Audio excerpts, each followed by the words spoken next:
சாய் பக்தர்களுக்கு என் அன்பு வணக்கங்கள். ஓம் சாய்ராம். என் அன்பு குழந்தையே, இன்று உன் அப்பா உனக்கு கொண்டு வந்திருக்கின்ற இந்த செய்தியானது உன்னுடைய வாழ்க்கையில் நடந்து கொண்டிருக்கின்ற ஒரு அதி முக்கியமான பிரச்சனைக்கு முற்றுப்புள்ளி வைக்க வந்திருக்கின்றது. நான் சொல்கின்ற ஒருவனுடைய இல்லத்திற்கு எக்காரணம் கொண்டும் நீ செல்லக்கூடாது. ஒருவேளை என் பேச்சையும் நீ மீறி செல்வாய், ஆனால் அதன் பிறகு நடக்கப் போகின்ற விளைவுகளுக்கு உன் அப்பா நான் பொறுப்பு கிடையாது. நீ மட்டும்தான் பொறுப்பாவாய். நீ மட்டும்தான் அந்த கஷ்டத்தை தாங்கி சுமப்பாய். என் குழந்தையே, நினைக்கலாம், சாயப்பா இத்தனை நாளும் என் வாழ்க்கையில் இருந்த கஷ்டங்களை யாரும் எனக்காக தூக்கி சுமக்கவில்லை, நான் தான் தூக்கி சுமக்கிறேன், அப்படியே இதையும் நானே தூக்கி சுமந்து விடுகிறேன் என்று நீ சொல்வாய். ஆனால் என் குழந்தையே, நிச்சயமாக இதை தொடர்ந்து நீ இந்த வாக்கினை கேட்க வேண்டாம். அப்பாவின் வார்த்தைகள் உண்மை என்றும் சாயப்பா உனக்கு நல்லதை நடத்துவான் என்றும் நம்பிக்கை உனக்குள் இருக்கும் பட்சத்தில் மட்டுமே இதனை நீ தொடர்ந்து கேட்க வேண்டும். உன்னுடைய வாழ்க்கை இன்று பலவிதமான பிரச்சனைகளை சந்தித்து எல்லாவற்றையும் முடித்து விட்டோம் என்று நீ இருக்கின்ற நேரத்தில் புதிதாக மேலும் மேலும் ஏதாவது ஒரு பிரச்சனை வந்து கொண்டிருக்கின்றது. இந்த பிரச்சனைகளை எல்லாம் நினைத்து என் குழந்தைக்கு வாழ்க்கையில் வேதனைகளை அதிகமாகிவிட்டது. யாராவது ஒருவர் ஒரு சிறு உதவி நமக்கு செய்துவிட்டால் போதும், முன்னேறி விடலாம் என்கின்ற எண்ணம் மட்டும் உனக்குள் இருந்து கொண்டிருக்கின்றது. இந்த உதவிக்காகத்தான் நீ ஒருவரின் இல்லத்தின் வாசல் படியை மிதிக்கப் போகின்றாய். என் அன்பு குழந்தையே, உதவி என்பது உனக்கு தேவை, பண உதவி. ஆனால் இங்கு இருக்கின்ற இந்த மனிதர்களிடத்தில் பண உதவி என்று ஒன்று நீ கேட்கும் பட்சத்தில் நிச்சயமாக அவமானப்படுத்தப்படுவாய் என்பதனை மறந்து விடாதே. வேறு எதை கேட்டாலும் கொடுப்பதற்கு அவர்களுக்கு மனம் வரலாம், ஆனால் பணத்தை மட்டும் கொடுத்து அவர்களுக்கு ஒருபோதும் மனம் வருவதில்லை. உடன் பிறந்த உறவுகளும் சரி, பெற்றோர்களும் சரி, பணத்தை கொடுத்து விட்டால் திரும்ப அதை பெற முடியுமா என்று தான் சிந்திக்கிறார்களே தவிர, இக்கட்டான நிலையில் இருப்பவர்களை நாம் காப்பாற்ற வேண்டும் என்று ஒரு துளி அளவு நினைப்பது கிடையாது. இது போன்ற எண்ணங்களோடு உன்னுடைய வாழ்க்கையில் இருக்கின்ற இவர்களை எல்லாம் நினைத்து என் குழந்தை நீ வருத்தப்பட்டு கொண்டிருப்பதில் எந்த பலனும் கிடையாது. நான் சொல்லப் போகின்ற இவரால் ஏற்கனவே ஒரு முறை அவமானப்படுத்தப்பட்டிருக்கின்றாய். ஆனால் நல்லபடியாக இத்தனை காலமும் சென்றவுடன் நடந்த விஷயத்தை மறந்து விட்டாய். என்ன நடந்தது என்பதனையே நீ தெரியாமல் விட்டுவிட்டாய். உன்னை சுற்றி வந்து இந்த வாழ்க்கையில் என்னவெல்லாம் நடக்கிறது என்பதை நீ புரிந்து கொள்ள வேண்டும். நாம் யாரிடத்தில் சென்றோம், யாரிடத்தில் சென்று உதவி கேட்டோம், எதனால் அவமானப்படுத்தப்பட்டோம் என்பதை சற்று சிந்தித்துப் பார் என் குழந்தையே. இப்பொழுது இருக்கின்ற மனிதர்கள் பணம் இருக்கின்றவர்களை ஒரு மாதிரியும், பணம் இல்லாதவர்களை ஒரு மாதிரியும் பார்க்கின்றார்கள். பணம் இருக்கின்றவரிடத்தில் காட்டுகின்ற மரியாதையை பணம் இல்லாதவனிடத்தில் காட்டுவதில்லை. அவனை துச்சம் என நினைத்து தனது காலுக்கு கீழே வைக்க நினைக்கிறார்கள்.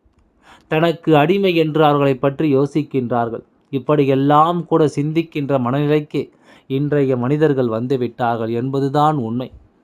ஏற்கனவே ஒரு முறை பல பேர் கூடியிருந்த சபையில் இவர்களால் அவமானப்படுத்தப்பட்டாய்.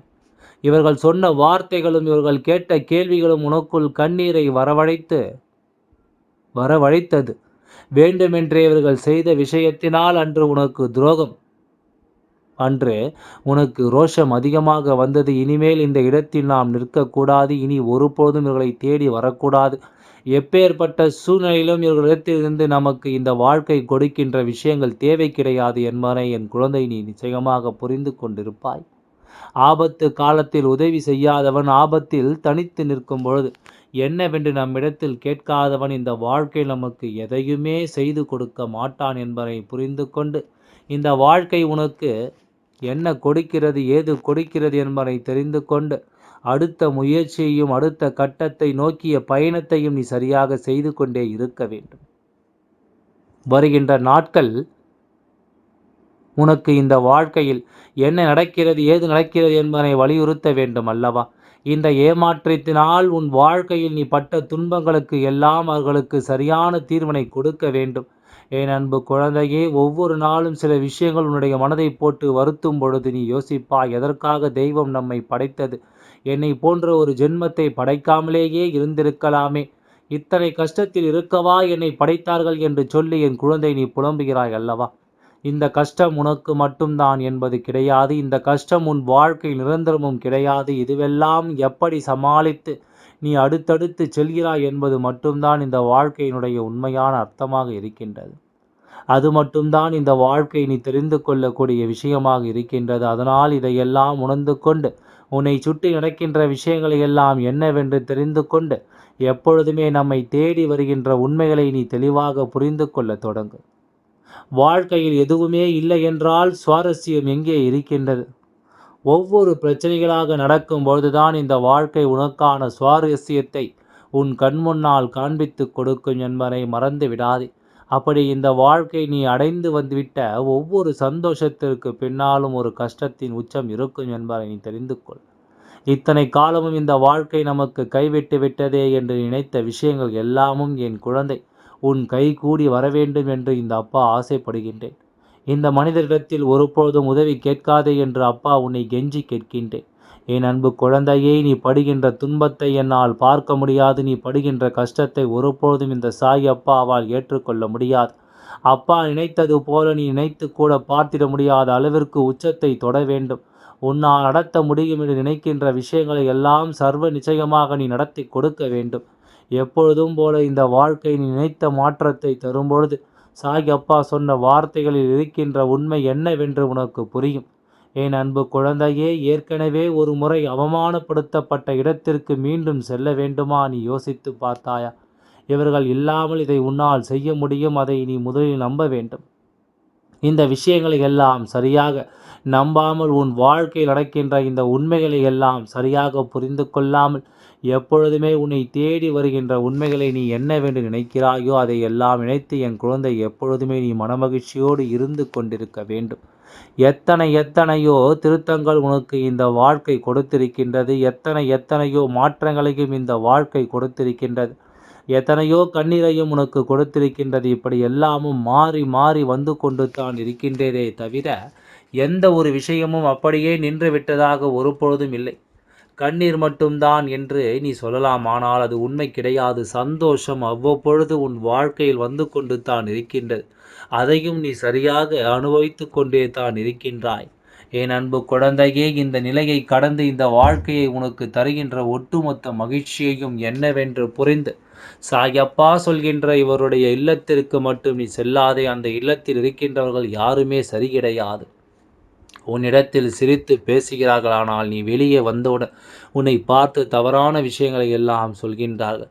உனக்கு சம்பந்தமே இல்லாத விஷயங்களை கூட சம்பந்தப்படுத்தி பேசுகிறார்கள்.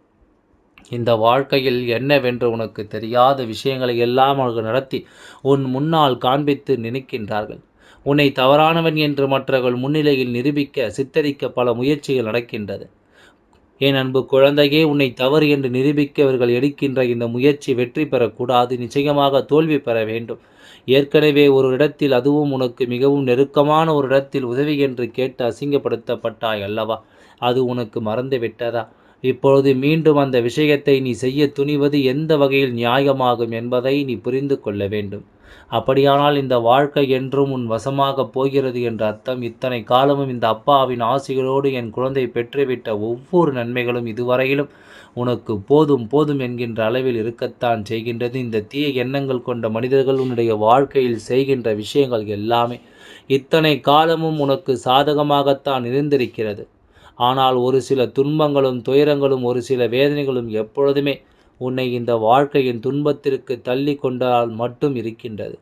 சாயப்பா சொல்வது நிச்சயமாக உனக்கு புரியும் என்று நான் நம்புகிறேன். உன்னுடைய வாழ்க்கையில் இருந்து வேண்டுமென்றே உனக்கு துன்பங்களையும் சோதனைகளையும் கொடுத்து கொண்டிருக்கின்ற இந்த மனிதர்கள் இப்பொழுது உன் வாழ்க்கையில் இல்லை என்கின்ற நிலையை நான் உருவாக்கிவிட முன் வந்திருக்கின்றேன்.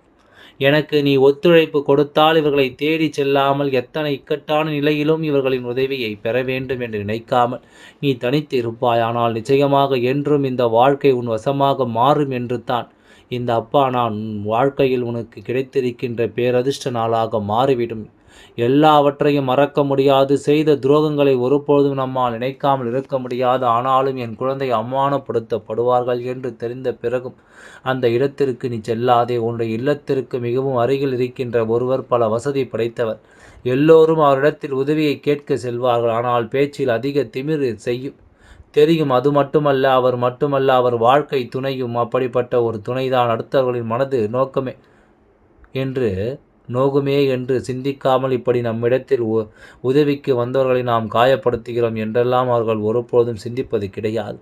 இப்பேற்பட்ட எண்ணங்களை கொண்டவர்களை நீ உனக்கு மிகவும் அருகில் வைத்திருக்கும் போது இத்தனை காலம் நீ கைவிட்ட விஷயங்கள், இத்தனை காலம் உன் வாழ்க்கையில் உனக்கு நடைபெறாமல் என்ற விஷயங்கள் என்று எல்லாவற்றையும் வேறறுத்து உனக்கு புதியதொரு வாழ்க்கையை நான் நல்லதொரு துவக்கமாக கொடுக்க நினைக்கின்றேன். உன்னை தேடி வரும். அதனால் நீ இவர்களிடத்தில் எப்பொழுதும் எந்த ஒரு உதவியும் கேட்காதே. அவர்கள் அதனை செய்துவிட்டால் கூட உன் அப்பாவிற்கு உனது மனது ஆறிவிடும். ஆனால் உதவியும் செய்ய அவர்களுக்கு மனது இல்லை. உன்னை எந்த அளவிற்கு கேலியும் கிண்டலும் செய்து உன்னை எந்த அளவிற்கு காயப்படுத்த வேண்டும் என்று நினைக்கிறார்கள் என்பது நிச்சயமாக இந்த அப்பாவிற்கு தெரிந்த உண்மைதான். ஆகையால் இதை பற்றியும் நீ கவலை கொள்ளாதே. உனது வேண்டுதல்கள் அனைத்தும் நிச்சயமாக நான் நிறைவேற்றி தருகின்றேன். எல்லாவற்றிலும் ஒரு பொறுமை உண்டு. நிச்சயமாக பொறுமையாக இரு. எல்லாம் நன்மைக்கே. ஓம் சாய்ராம். நன்றி, வணக்கம்.